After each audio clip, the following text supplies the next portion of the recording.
আসসালামু আলাইকুম। একটা ডানাকাটা পাখি যার সামনে সবুজ মাঠ থাকে, উপরে নীল আকাশ থাকে, কিন্তু সে ছটফট করে উঠতে পারে না। কেন জানেন? তার পাখাটা বাঁধা থাকে। প্রচন্ড মনোবল থাকা সত্ত্বেও যে পাখা মেলে উঠতে পারে না, যার পাখা দুটো স্থবির হয়ে থাকে শুধু একটু সাহায্যের হাত বাড়ানোর জন্য। পাখিটার একটু সাহায্যের প্রয়োজন, পাখিটার একটু সহানুভূতির প্রয়োজন। আজকে এখানে অনেক এরকম ডানা কাটা পাখি আমরা রয়েছি, যাদের পাখাগুলো কাটা। আমাদের মনোবল দরকার, আমাদের পাশে কারো দাঁড়ানোর প্রয়োজন। আমি আজকে অনেক আবেগ আপ্লুত। জীবনের প্রথম মেধার মূল্যায়ন পাচ্ছি। এত বড় একটা অনুষ্ঠানে আমাদেরকে সংবর্ধনা দেওয়া হচ্ছে। আমার জন্মের সময় আমি যে ঘরে জন্মেছি সেই ঘরে কেরোসিন তেল ছিল না। মেয়ে হয়ে জন্মেছি বলে আমার দাদা কেরোসিন তেল এনে দেয়নি। আমার আম্মু খুব কষ্ট পেয়েছিলেন, অনেক কান্না করেছেন। তখন আমাকে বুকে জড়িয়ে নাকি প্রত্যয় করেছিলেন আমাকে মানুষ করবেন। যদিও এত দূর আসার পেছনে আমার মায়ের আর আমার বাবার অবদান অনেক বেশি। কোনো জমি জমা ছিল না, কিছুই ছিল না। শুধুমাত্র তাদের মনোবলের উপর ভিত্তি করে এত দূর আসতে পেরেছি। ঢাকা ভার্সিটিতে চান্স পাওয়ার পরেও আমাকে চিন্তা করতে হয়েছে আমি ওখানে পড়তে পারবো কিনা। আম্মুকে বারবার বলেছি, আম্মু আমি ওখানে পড়তে পারবো তো। আরেকবার চিন্তা করেছি যে রংপুর ইউনিভার্সিটিতে ভর্তি হবো কিনা। অনেক স্বপ্ন, ঢাকা ভার্সিটিতে ভর্তি হবো। আমি যে এখানে পড়তে আসবো, ভাড়াটা পর্যন্ত জোগাড় করা। রাত্রে চিন্তা করতাম যে আমি ভাইবা দিতে চাই পারবো তো। একটা জিনিস আপনারা চিন্তা করতে পারেন স্যার, একটা স্টুডেন্ট যে গোল্ডেন প্লাস পেয়েছে, আরেকটি স্টুডেন্টও গোল্ডেন প্লাস পেয়েছে। একজনের টেবিলে তার মা দুধের গ্লাস হাতে নিয়ে দাঁড়িয়ে থাকে, আর আরেকজনকে টেবিলে বসে চিন্তা করতে হয় সে পরদিন সকালে কি খাবে, কি খেয়ে সে কলেজে যাবে, কি খেয়ে সে স্কুলে। একটা বাচ্চা আমি ঢাকায় এসে দেখেছি আমার এক আত্মীয়র বাসায়, তার মা তার পিছনে সারাদিন খাবারের বাটি নিয়ে দৌড়াদৌড়ি করে। আর আমার পাশের বাড়ি আমি দেখেছি, আমি লালমনিরহাট জেলা থেকে এসেছি, যেখানে 5 ডিগ্রি 6 ডিগ্রি সেলসিয়াস থাকে। আপনারা যদি কখনো শীতের দিন সেখানে যান, দেখতে পাবেন কত প্রখর শীত, সেখানে কত প্রচন্ড শীত। এই শীতের দিন সেই বাচ্চাটা আগের দিনে ঠান্ডা ভাত মরিচ দিয়ে একটা 1.5 বছরই বাচ্চাকে তার মা খাওয়াচ্ছে। চিন্তা করতে পারেন স্যার। আর আরেকটা বাচ্চা যে খাবে না হরলিক্স, নুডলস, মিষ্টি, তার পিছনে পিছনে নিয়ে ঘোরা হচ্ছে, সে খাবে না, তাকে জোর করে খাওয়ানো হচ্ছে। এই যে বৈষম্য, এই যে গোল্ডেন প্লাস, কিভাবে মূল্যায়ন করবেন আপনারা?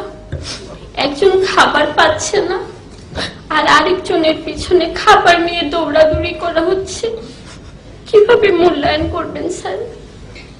এই যে সার্টিফিকেট, আমরা যে এত দূর আসতে পেরেছি, কিভাবে আসছি, কারা আমাদেরকে সাপোর্ট দিচ্ছে? মাথায় হাত বুলানোর মতো কেউ নেই।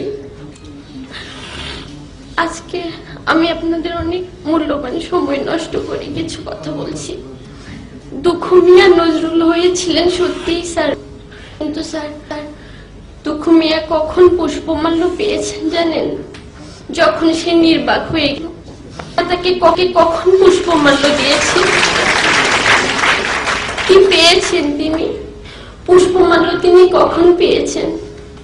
তার যখন পুষ্পমাল্য পেলে তার ভালো লাগতো, তার অনুভূতি সে জানাতে পারত, তখন আমরা তাকে কারাগারে রেখেছি, তখন তিনি কারাবাস পেয়েছেন। আর আমরা যখন তাকে পুষ্পমাল্য দিয়েছি তখন তিনি স্থবির হয়ে গেছেন। তখন আর তিনি কিছু বলতে পারেননি, কিছু পেয়ে যাননি, কিছুই চিকিৎসা কোনো কিছুই তিনি পাননি।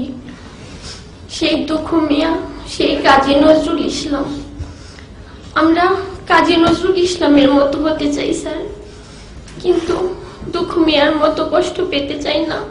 পুষ্পমাল্য আমরা নির্বাক হয়ে পেতে চাই না। আপনারা আমাদেরকে পুষ্পটা পেলে আমরা আমাদের অনুভূতি এরকম মনে জানাতে পারবো, এরকম এক ফোঁটা অশ্রু ফেলতে পারবো সবাই মিলে। তখন আপনারা আমাদের পুষ্পমাল্যটা দেন। আমাদের সবারই দায়িত্ব। বাংলাদেশে তো অনেক ব্যাংক আছে, কত বিত্তশালী মানুষ আছে, কত কোটিপতির আছে, কেউ তো এগিয়ে আসে না। এরকম একটা ব্যাংক আমাদের জন্য এগিয়ে আসছে। আমি তাদের প্রতি আন্তরিকভাবে কৃতজ্ঞতা প্রকাশ করছি। তারা আমাদের পাশে এসে দাঁড়িয়েছেন, উষ্ণতারা হাত বাড়িয়ে দিয়েছেন, একটা ডানাকাটা পাখিকে আকাশে উড়বার স্বপ্ন দেখিয়েছেন। আপনারা আমাদের স্বপ্নের সাথী হয়ে দাঁড়িয়েছেন। আজকে যদি এখানে এই অনুষ্ঠানটা কোনো সংবাদ মাধ্যমে প্রচারিত হয়, আমি বলতে চাইব, সমাজের বিত্তশালী মানুষ আপনারা একটু এগিয়ে আসবেন। আপনাদের বাচ্চার এত বহুমূল্য খেলনা কিনে না দিয়ে একটা ছোট্ট বাচ্চার এক বেলার অন্ন সংস্থান হতে পারে, এটা একটু চিন্তা করবেন। আমরা যখন দিনের পর দিন যখন আমরা খাবারের চিন্তায় পড়াশোনাটা ফ্রেশ মাইন্ড ভাবে করতে পারি না, কিন্তু তখন আমার এই সহপাঠীকে আমি দেখেছি, কোটিপতির মেয়ে এসে, আমি যখন চিন্তা করতাম কিভাবে আমি ভালো রেজাল্ট করব, কিভাবে পড়াশোনা করব, সে তখন চিন্তা করতো কোনো রকম একটা রেজাল্ট করে প্রাইভেট ইউনিভার্সিটিতে ভর্তি হয়ে যাবে।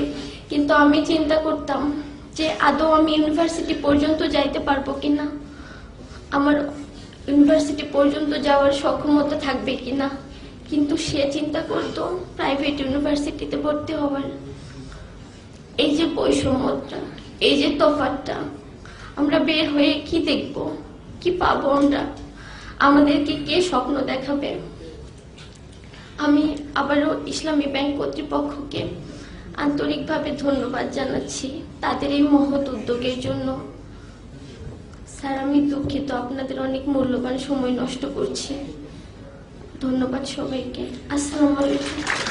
Such rare talents like Afroza are scattered far and wide of this country. If we can extend a helping hand to them, of course they will contribute to the development of the country as well as to the Muslim Ummah.